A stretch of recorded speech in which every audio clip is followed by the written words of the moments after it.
kayo. Ano pong pangalan niyo? Ito po yung first question po namin. Ano po yung, paano po kayo gusto niyo po makipag-usap? Kung call po ba, text, or sa personal niyo po? Mas gusto ko personal kasi nakikita mo kung anong itsura niya.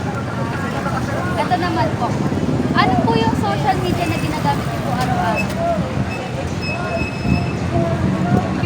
Like mga Facebook na ganyan. Paggamit ito kayo ng ganyan. Yung Parkina News lagi tinitingnan natin. Sige po. Ano po ba mas gusto niyo? Nanonood po kayo ng palabas online or sa TV po? TV. TV. Ano po yung paborito niyo pong gawin kapag wala po kayong ginagawa? Like free time po? Ano?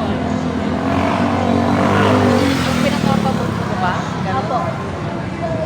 Ay, nagluluto ako ng merienda ng mga apo. Ano po yung gusto niyo? Makipag-usap po kayo ng grupo or one-on-one? One-on-one. One-on-one. Yan, kapatid ko. 1957, Ilang taon na po kayo? 60, Ano po mas gusto nyo pag kinakausap yung tao? Call, text, or in person? siyempre yung babae. Hindi po, ano po, kung gusto nyo, kung makikipag-communicate po kayo sa tao, ano po gusto nyo?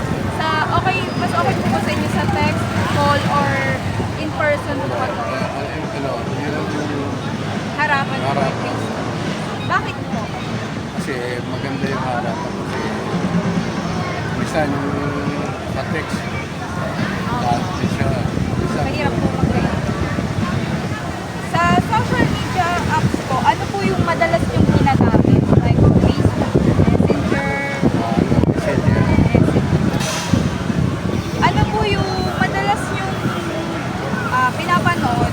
May po ba kayo sa cellphone or sa regular na TV?